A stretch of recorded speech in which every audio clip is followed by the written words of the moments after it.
health is more than just the absence of disease. It's about extending one's fitness across the years of their life. Quality of life for the duration of life. What moves us toward health and fitness and away from sickness and a loss of functional capacity? Well, we have an answer. CrossFit speaks to the natural realities of human physiology and the equally real and fundamental needs of the human person living in a social world. And our approach intentionally generates health in both dimensions. As many of you know, education is at the core of CrossFit's identity, right? We built our brand and our community on freely sharing workouts, movement instruction, and all manner of information that would enable people to optimize their work capacity across broad time and modal domains, otherwise known as their fitness. And this definition of fitness was published in 2002 in an article called What is Fitness?, written by CrossFit's founder, Greg Glassman. And this was the first measurable definition of fitness. And this, measurability, coupled with placing a premium on transparency, where we could share the inputs or the stimulus and see the outputs or the results, right? And everyone could see them, whether we were at the local level at our gyms or via our website, CrossFit.com. This commitment to measurability and transparency created something that broke the mold in the fitness industry, right? Because up until that time, fitness education was dominated by exercise science, where fitness advice was developed purely in an academic context, and it was abstracted from any real-life commitment to achieving results for clients. And then you had the commercial market, and their gold standard was, let's sell as many memberships and just hope people don't show up. And that was 180 out from what we wanted. We just wanted to get people really freaking fit. We wanted to get everyone really freaking fit. We wanted results. What we cared about was how far, how heavy, and how fast. Are you getting fitter or not? And at the same time, there was a prevailing notion that you could be fit but not healthy. You could be an elite athlete and still suffer from heart disease, or have normal metabolic values but not be able to lift half your body weight in a deadlift or run a mile in under 15 minutes. And in both cases, we argued you were neither fit nor healthy. And this was illustrated by the sickness, wellness, fitness continuum. And this put forth that any quantifiable measure that might be of interest to a physician or exercise physiologist would sit well ordered on this continuum that ranges from sickness to wellness to fitness. And these three values are measures of the same quality, your health. Building on this model, in 2008, in a follow-on to the original What is Fitness, Greg published a definition of health at work capacity across broad time, modal, and age domains. Here, now, health is more than just the absence of disease. It's about extending one's fitness across the years of their life, quality of life for the duration of life. And this would be maximally preserved or obtained by holding on to or developing one's work capacity for as long as possible. So with a singular focus on work capacity, our contention is we've hacked health, because our work capacity accurately reflects everything we do in our lives, both inside and outside of the gym. It's a direct product of lifestyle factors, training protocol, and nutrition. This means in order to optimize it, we need to consider all of our inputs: exercise, diet, sleep, stress, and answer the question, what moves us toward health and fitness and away from sickness and a loss of functional capacity? Well, we have an answer. And it's detailed in application in this slide, Fitness in 100 Words. It can also be summed up as constantly varied functional movements executed at high intensity, plus a diet of whole, unprocessed foods, right, in quantities that support activity level and not excess body fat. We know these components speak to the reality of human physiology and their ability to move its levers via lifestyle modification. So we know this prescription makes a life-saving difference against chronic disease, along with probably making you fitter than you've ever dreamed possible. But the best part about this is, it doesn't matter what we know or what I know, because you don't have to take my word for it. You don't have to take anyone's word for it, nor should you. And this is the gift of measurability and transparency. Record your times, look at your labs, listen to the more subjective indicators of your being, and answer that question for yourself. What moves you away from sickness and toward fitness? And I believe, as individuals, to make any kind of real change in our lives, real growth, we need to commit to this kind of N-of-1 self-experimentation. We have to actually participate in the experience, in our own solution through deliberate action. When I started CrossFit in 2004, this was kind of like mind-blowing to me, this idea of inputs and outputs, right? I didn't need a degree in exercise physiology or kinesiology to know what worked. I had everything I needed with my stopwatch, my food scale, and benchmarks for success that I could keep an eye on via scores on the whiteboard or results from the lab. Now, when I was younger, I didn't look at labs, right? I looked at the scoreboard. I felt great, I was crushing workouts, I was packing on muscle. I had very little reason to run labs. Now, maybe I'm getting a little older. Quality of life becomes a little bit more deliberate, right? It's a little more deliberate endeavor to optimize your work capacity. And I'm beyond grateful. There's not a lot of things that I'm grateful for that my younger self did, but I am grateful for this one, right? And that I developed over all of those years this ability to seek answers for myself and to be practiced in putting recommendations and education to the test. I know and I learned how to observe and measure inputs and outcomes. And most importantly, I have the confidence to take action on my own behalf. I believe CrossFit has built a whole cohort of humans who feel empowered in exactly this way, to make that experiment, to do it themselves, to take no one's word for it. We want you to find out what works best based on the evidence of your own life. Are you getting fitter or not? Are your health markers moving in the right direction or not? How's your mood, energy level, sleep, recovery? Test and retest. Modify your inputs and observe your results. This was revolutionary in the early 2000s in the fitness industry.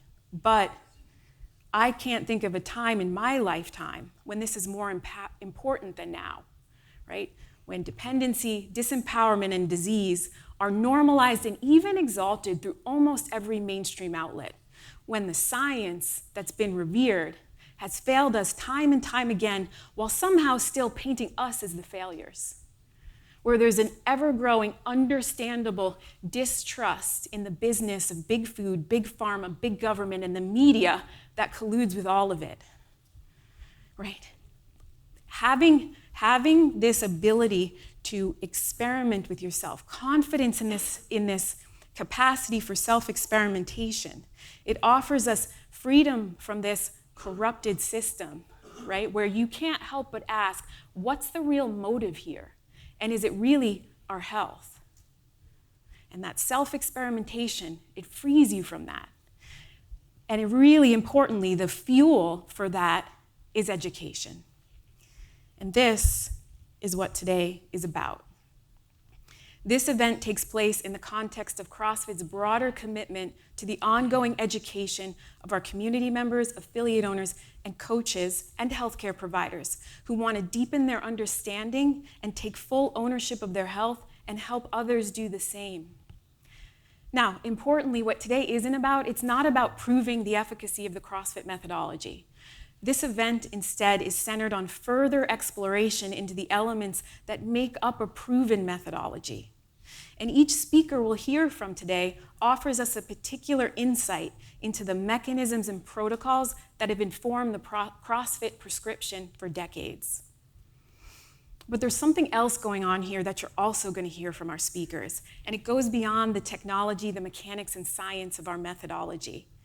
It'll illuminate that CrossFit offers a still richer conceptualization of health, one that can be difficult to capture or convey in quantifiable terms, but is no less real. Last year, I wrote a series of articles called The Magic of CrossFit.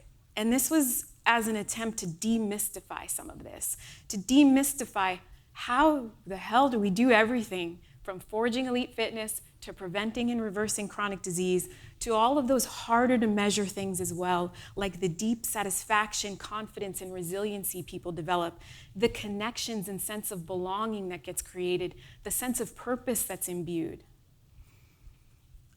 I say these things out loud, and I think they probably strain belief for some people. They sound like hyperbole, which is why I can have fun with words like magic.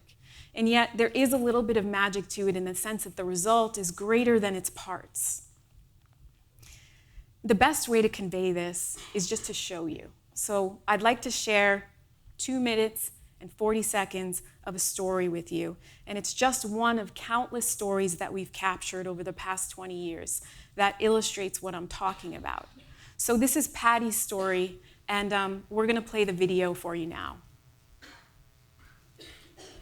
How do you think your life would be today if you continued this path?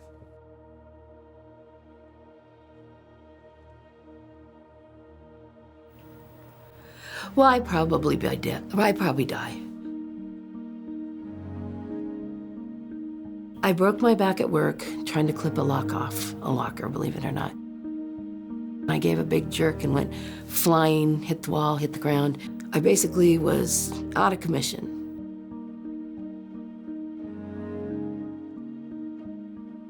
So I went over there and sat in my car, and I couldn't get out. I was so scared.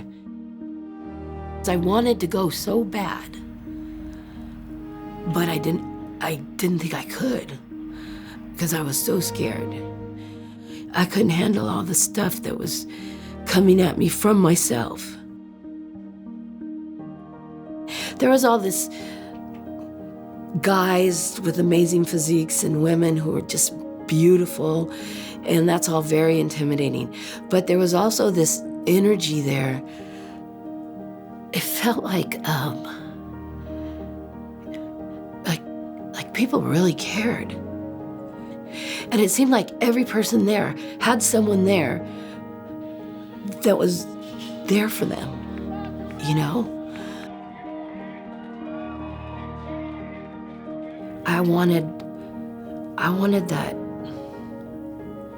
that thing, that feeling that all those people had together, you know, that I felt, even being an outsider. I didn't know if I deserved it because I was in such bad shape, and how I let myself get that way.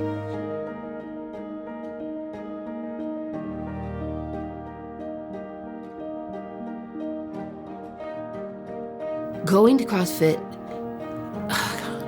I'm embarrassed to say this, but it speaks to my soul. It's like magic. It's like something that calms my heart. You know, I could be whoever I am right there. I could be whoever I am, and that's acceptable.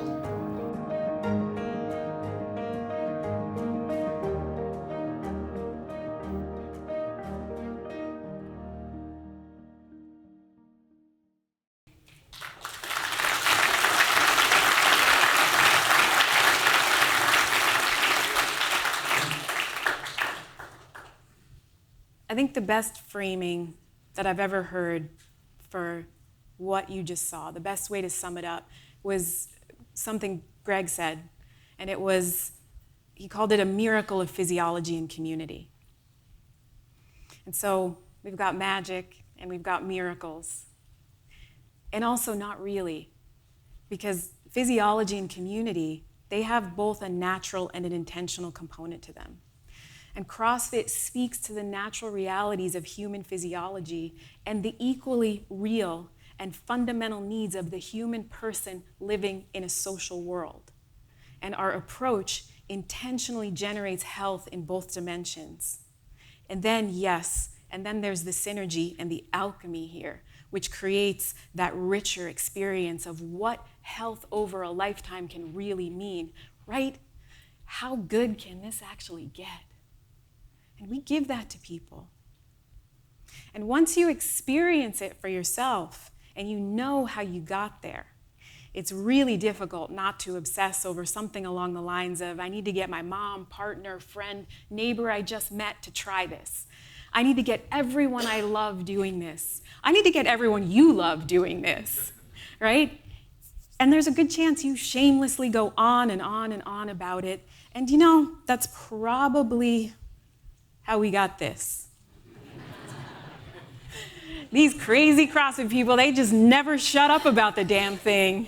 And it's true. It's true. We all want to share it because we know in our bones that when you show up consistently and you put in the work, your life changes in countless tangible and intangible ways. And as human nature would have it, thank God, when something changes our lives so profoundly and positively, we can't help but want to pass it on. Even when I think about retiring from CrossFit, I end up here, right? And like, because sometimes I do, like I think about what would I actually do? And I was sort of playing with this a few months ago and kind of thought experimenting, daydreaming. And I had this idea for something called the CrossFit Party Bus. And stay with me here. And it was very much inspired by my mom and also really some guilt and longing that I have for not living closer to her and being able to help her more. As my mom's a 3-time cancer survivor, and she's in and out of hospital, surgery, chemo, radiation, the works. And she beat the sickness, which is incredible. But she's not really healthy in the way you or I would understand it, in the way I want in my heart for her to be healthy. I want her to have some of that goodness that we were just talking about, right?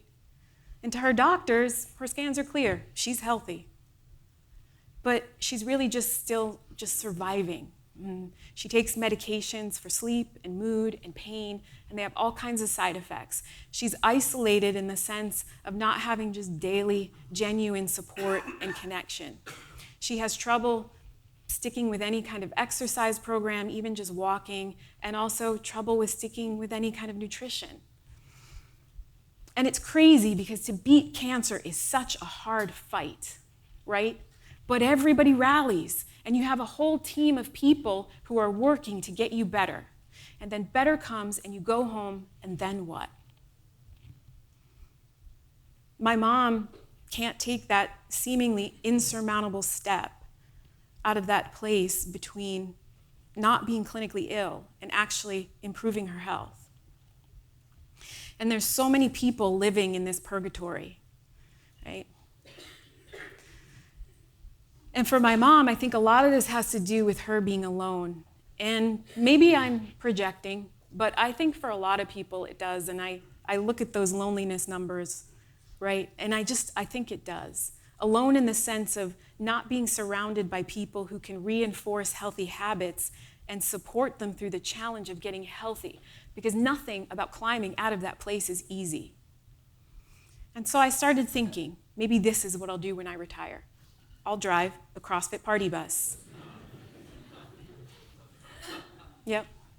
For people stuck in between needing institutional care and actually living a healthy life. For people who are confused, alone, disempowered, people for whom the so-called system of healthcare has failed. The CrossFit Party Bus is for them. Just give us a call. We'll come to your house. We'll knock on your door. We'll walk through the door, and we're going to take you by the hand. And we're going to walk you on to that bus, and you're going to ride to your local CrossFit gym with your Party Bus squad. And you're going to walk in, and you're going to do your workout of the day with your squad. And we're going to get on the bus, and we're going to take you home, and we're going to do that over and over and over again. And maybe we'll stop at the grocery store sometimes too, and just grab, right? We'll do like a little field trip and grab some healthy food. And our goal is you stop needing us. Put us the hell out of business, right? You become a member of your CrossFit gym. You carpool there with your Party Bus squad. And you build the relationships and you experience the benefits. You just get over that hump and you experience the benefits that make you want to go back. So this is my retirement plan from CrossFit. And yet it was the most important and energizing thing I could think of doing with whatever life I have remaining after CrossFit. Because in case you hadn't noticed, I genuinely believe that CrossFit is one of the simplest, most direct, most honest ways to build the foundation of a healthy life. I know if I can just get people into our affiliates' doors consistently 3 times a week, and they do what their coach tells them, their lives will change physically, psychologically, emotionally, socially, and even spiritually. We know what works, and we want to share it.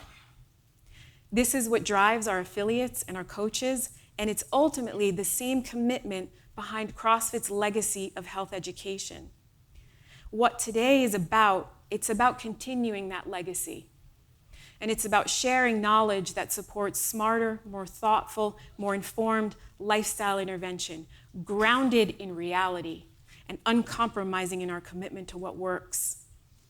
The presentations and panels you'll see today are geared toward providing us with greater insight into our bodies, providing additional tools for independent action and personal development, and for our affiliates, trainers, and healthcare providers, knowledge that can hopefully refine your ability to serve your clients and patients. I believe the greater our commitment to our own education and growth, the more we have to give to the people around us. And I think that's why so many of you are here today. I think that's why so many people are joining us from home today. So I'd like to thank you all for being here and for striving for growth in your own lives, in your own understanding of what it means to be healthy and to live a good life, and for your commitment to bringing others along with you in that understanding and action. Thank you so much.